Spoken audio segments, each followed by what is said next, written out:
ಅದ್ರ ಬಗ್ಗೆ ನಮಗೇನು ಗೊತ್ತಿಲ್ಲ. ಅವ್ರದ್ದು ಹಿನ್ನರಾಗಿ ಏನಿದೆಯೋ ಯಾವ ರೀತಿಯಲ್ಲಿ ಗೊತ್ತಿಲ್ಲ. ರಮೇಶ್ ಕುಮಾರ್ ಸ್ವಾಮಿಗಳು ಆ ಲೋ ಲೆವೆಲ್ಗೆ, ನಾನು ಬೆದರಿಸುವಂಥ ಲೆವೆಲ್ಗೆ, ಥ್ರೆಟ್ನಿಂಗ್ ಮಾಡುವಂಥ ಲೆವೆಲ್ಗೆ ರಮೇಶ್ ಕುಮಾರ್ ಅವರು ಹೋಗುವಂಥದ್ದು ಸಂದರ್ಭ ಏನೂ ಇಲ್ಲ. ಆ ಥರ ಅವರು ಅಲ್ಲ. ಆ ಥರ ಸಂದರ್ಭಕ್ಕೆ ಅಂತೂ ಏನೂ ಇಲ್ಲ. ಅದನ್ನು ಅವ್ರು ಎಲ್ಲೂ ಮಾತಾಡಿದಾರೋ ಏನು ಮಾಡಿದಾರೋ ಅವರು ಒಂದು ಕಂಪ್ಲೇಂಟ್ ಕೊಟ್ಟು ಏನು ಎಲ್ಲಾದರೂ ಮಾತಾಡೋ ರೆಕಾರ್ಡ್ಸು ಏನಾದರೂ ಇದ್ದಾಗ ಕಂಪ್ಲೇಂಟ್ಸ್ ಕೊಟ್ಟರೆ ಆ ಕಂಪ್ಲೇಂಟ್ಸು ಪೊಲೀಸ್ ಎನ್ಕ್ವೈರಿ ಮಾಡ್ತಾರೆ. ಇವಾಗ ರಮೇಶ್ ಕುಮಾರ್ ಅವ್ರ ಮೇಲೆ ಆರೋಪ ಮಾಡಿದಾಗ ರಮೇಶ್ ಕುಮಾರ್ ಅವರು ಮಾತಾಡಿರೋದು ಎಲ್ಲಾದರೂ ಒಂದು ವಿಡಿಯೋ ರೆಕಾರ್ಡು, ಆಡಿಯೋ ರೆಕಾರ್ಡು ಏನಾದರೂ ಒಂದು ತೊಗೊಂಡೋಗಿ ಇವರು ಒಂದು ರಮೇಶ್ ಕುಮಾರು ಒಂದು ದೊಡ್ಡ ಮನುಷ್ಯ, ಅವರು ಒಂದು ಸೀನಿಯರ್ ಲೀಡ್ರು, ಅವ್ರ ಮೇಲೆ ಒಂದು ಕಂಪ್ಲೇಂಟ್ ಕೊಡಲಿ. ನನಗೆ ಹಿಂಗೆ ಮಾತಾಡಿದರೆ, ಥ್ರೆಟ್ನಿಂಗ್ ಇದೆ, ನನಗೆ ಈ ಥರ ಮಾಡಿದ್ದಾರೆ ಅಂತ ಎಲ್ಲದ ಆಧಾರ ತೊಗೊಂಡೋಗಿ ಕಂಪ್ಲೇಂಟ್ ಕೊಟ್ಟಾಗ ನಾವು ಅದ್ರ ಬಗ್ಗೆ ಮಾತಾಡುವಂಥದ್ದು ಇರುತ್ತೆ. ಯಾರೇ ಆಗಲಿ ಥ್ರೆಟ್ನಿಂಗ್ ಮಾಡಿದಾಗ ನಾವು ಯಾವುದನ್ನು ಸಹಿಸೋದಿಲ್ಲ. ಲೋಕಾಯುಕ್ತ ಅಧಿಕಾರಿಗಳ ಮೇಲೆ ಒತ್ತಡ ಹಾಕಿದ್ರು ರಮೇಶ್ ಕುಮಾರ್ ಅವರು ಮನೆಯಲ್ಲಿದ್ದಾಗ ಹುಡುಕಿ ಏನೇನಿದೆ ಅಂತ ಹೇಳೋದು. ನೋಡಿ ಸರ್, ಪತ್ರಕರ್ತರು ಮಾಧ್ಯಮದನ್ನು ಒಂದು ಹೇಳ್ತೀವಿ, ಲೋಕಾಯುಕ್ತ ಇವತ್ತು ರಮೇಶ್ ಕುಮಾರ್ ಕಳಿಸಿದ್ರೆ ಲೋಕಾಯುಕ್ತ ಬರೋರಲ್ಲ.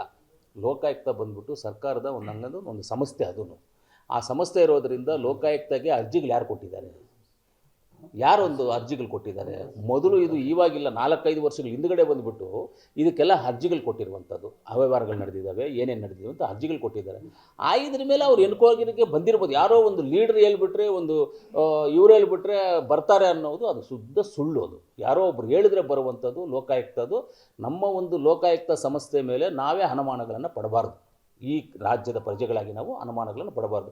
ಆ ಸಂಸ್ಥೆ ಅವ್ರು ಯಾರಿದ್ದಾರೋ ಅದರಲ್ಲಿ ಇವಾಗ ಲೋಕಾಯುಕ್ತದಲ್ಲಿರುವಂಥ ಎಸ್ ಪಿ ಇದ್ದಾರಲ್ಲ, at present Lokayukta S P ಅಲ್ಲಿ ADGP ಏನೋ ಅವ್ರ ಹೆಸರು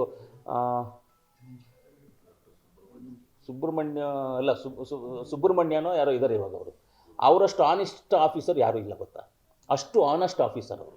ಅಂಥ ಆಫೀಸರ್ ಅವ್ರಿಗೆಲ್ಲ ಫೋನ್ಗಳು ಮಾಡಿ ನೀವು ರೈಡ್ ಮಾಡಿ ಅಂತ ಹೇಳಿದ್ರೆ ಇದ್ಕೊಂಡು ಅವ್ರ ಒದ್ದೆಯಲ್ಲಿ ಒಳಗಡೆ ಹಾಕ್ತಾರೆ ಅವರು. ಅಂಥ ಆನೆಸ್ಟ್ ಆಫೀಸರ್ ನೀವು ಯಾರನ್ನ ಕೇಳ್ಕೊಳ್ಳಿ ಅವ್ರ ಬಗ್ಗೆ.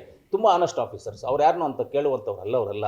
ಅದು ನೋಡಿ ಹಂಗೆ ಹೇಳಕ್ಕೆ ಹೋದರೆ ಇವತ್ತು ನಮ್ಮ ನಾಯಕರಾದಂಥ ಪರಮೇಶ್ವರ್ ಸಾಹೇಬ್ರಿಗೆ ED ರೈಡ್ ಆಗಿದೆ. ನಿಮಗೆಲ್ಲ ಗೊತ್ತು, ನಿಮ್ಮ ಮಾಧ್ಯಮದಲ್ಲೇ ನೋಡಿದ್ದೀವಿ, ಕರೆಕ್ಟಾ? ಹಂಗಾದರೆ ನಾವು ಆಪೋಸಿಷನ್ ಪಕ್ಷದ ಮೇಲೆ ಹೇಳೋಕ್ಕಾಗುತ್ತಾ? ಅವ್ರು ಮಾಡಿಸಿದ್ದಾರೆ ಅಂತ ಹೇಳೋಕ್ಕಾಗುತ್ತಾ?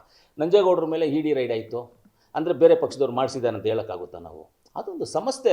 ಯಾರೋ ಒಂದು ಅರ್ಜಿ ಕೊಟ್ಟಾಗ, ಯಾರೋ ಒಂದು ಕಂಪ್ಲೇಂಟ್ ಮಾಡಿದಾಗ ಆ ಕಂಪ್ಲೇಂಟ್ ಆಧಾರದ ಮೇಲೆ ಅವ್ರು ಬಂದು ಎನ್ಕ್ವೈರಿ ಮಾಡ್ತಾರೆ. ಎನ್ಕ್ವೈರಿ ಮಾಡುವಂಥದ್ದು ಅವ್ರ ಜವಾಬ್ದಾರಿ. ಆದ್ದರಿಂದ ಅವರು ಮಾಡಿಸಿದ್ರು ಇವ್ರು ಮಾಡಿಸಿದ್ರು ಅಂತೇಳಿ ನಮ್ಮ ಸಂಸ್ಥೆಗಳ ಮೇಲೆ, ನಮ್ಮ ಸರ್ಕಾರದ ಸಂಸ್ಥೆಗಳು ED ಆಗ್ಬೋದು, ಲೋಕಾಯುಕ್ತ ಆಗ್ಬೋದು, ಇಂಥದ್ರ ಮೇಲೆ ನಾವು ಆಪಾದಗಳು ಮಾಡೋದು ತಪ್ಪು, ಮಾಡಬಾರ್ದು.